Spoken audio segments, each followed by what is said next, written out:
All right, good evening. Welcome to MUFON Los Angeles for the first meeting of 2010. My name is Steve Murillo. I am the State Section Director for MUFON LA. We have an excellent presentation for you tonight. Michael Schratt is here. Michael hails from Chicago, but came out this way because of his studies in the UFO phenomenon, actually in aerospace technology. Michael considers himself a military aerospace historian, and I think after the presentation you're going to agree that he is foremost in his field. He's been studying military aerospace and the evolution of high-tech military aerospace for the last 15 years full-time. He's studied many classified aircraft. He is particularly interested in the historical lineage of the evolution of classified aircraft in aerospace. And that's kind of what brings him into the field of UFOs, because there was a cross. He got into aircraft, but then after a while he saw that there was a cross, or sort of a crossover into something more strange, and he began to investigate that. This brought him to a 3-year investigation that he's recently completed, where he studied over 50,000 case files from the Center for UFO Studies. Of the 50,000, he's going to bring to you what he considers the most relevant or most impressive of those cases tonight. He's going to include full-color visual aids, including schematics, drawings, and he's going to cover several cases, including the Fat Frisbee case of Dana Point, the Fiery Ellipse case over Venezuela, the Vent UFO case over Saskatchewan, the Long Island Flying Iron. So these have all these different shapes. And if you study the UFO phenomenon for as long as we have, you start to realize that they're not all flying saucers. In fact, a flying saucer these days is kind of an uncommon sighting. What you see more are things that don't make any sense, things that are like strange cylindrical objects with a bump on one end, or they don't fit the normal characteristics of a UFO, and yet there they are, not necessarily flying. I think UFOs flying is a misnomer, because these craft definitely don't use the air to fly. They're moving on their own, and it has nothing to do with our air. At any rate, I'd like to welcome Michael Schratt tonight to MUFON LA. Last time he was here was about 4 years ago or 3 years ago, and he just gave a great presentation, and we've had so many requests to have him back. So if you would, please put your hands together and welcome Michael Schratt.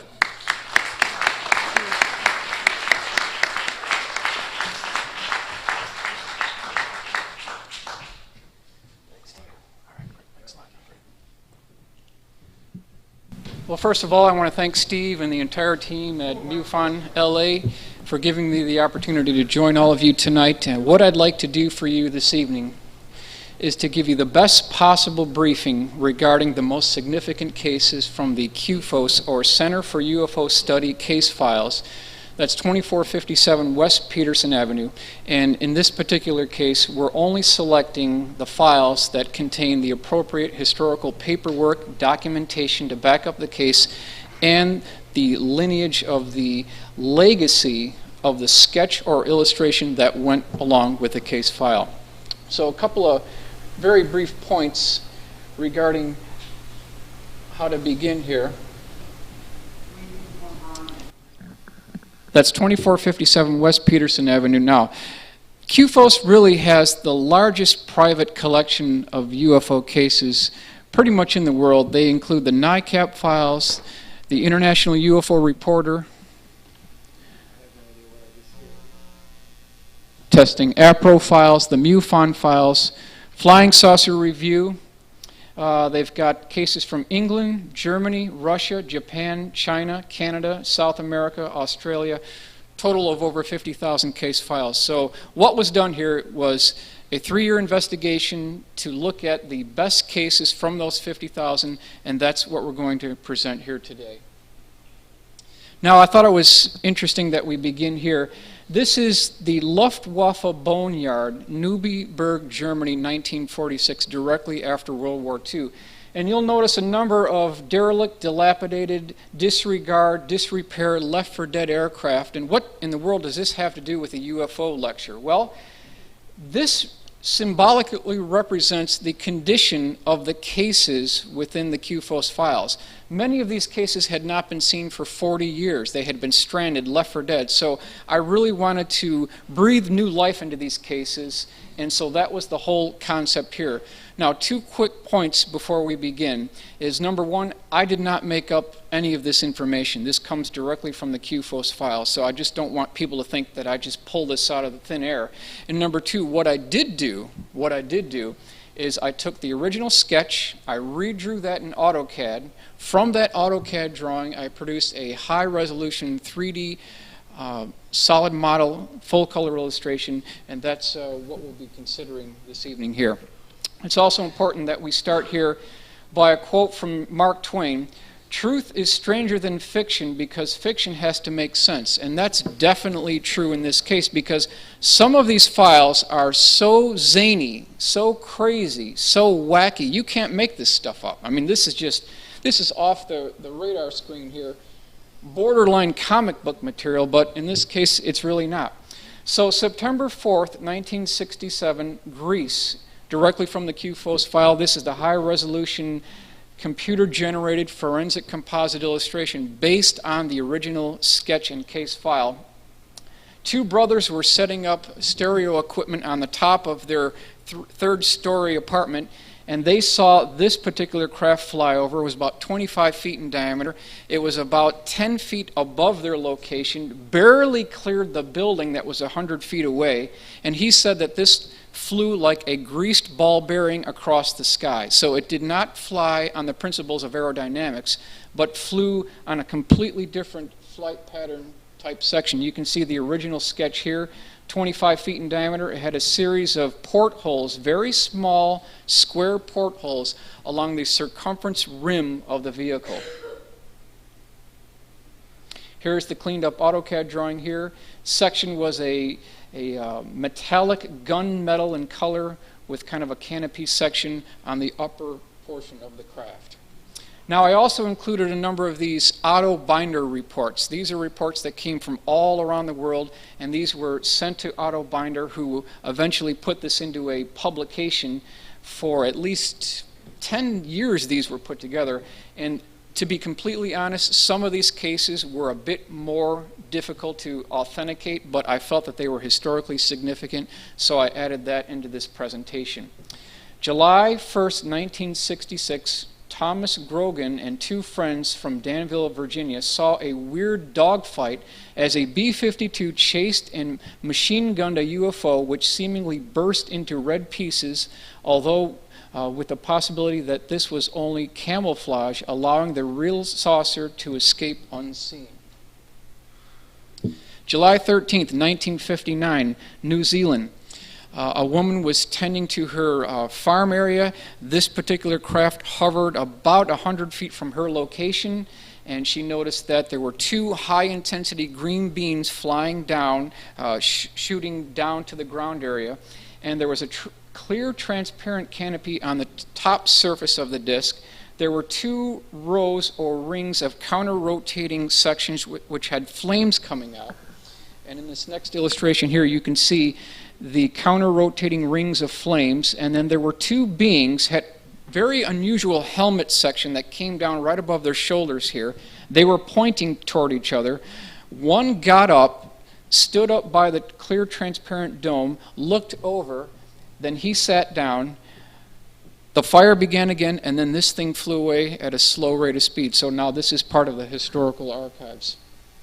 November 2nd, 1973, Manchester, New Hampshire. Woman was driving her car down the road. She saw a bright light come down to her location. Eventually, it stayed with her for about a quarter mile. She stopped at an intersection that you see in this illustration here. She was no more than 100 feet away from this craft that had a weird hexagonal honeycomb type section along the entire outer section of the globe.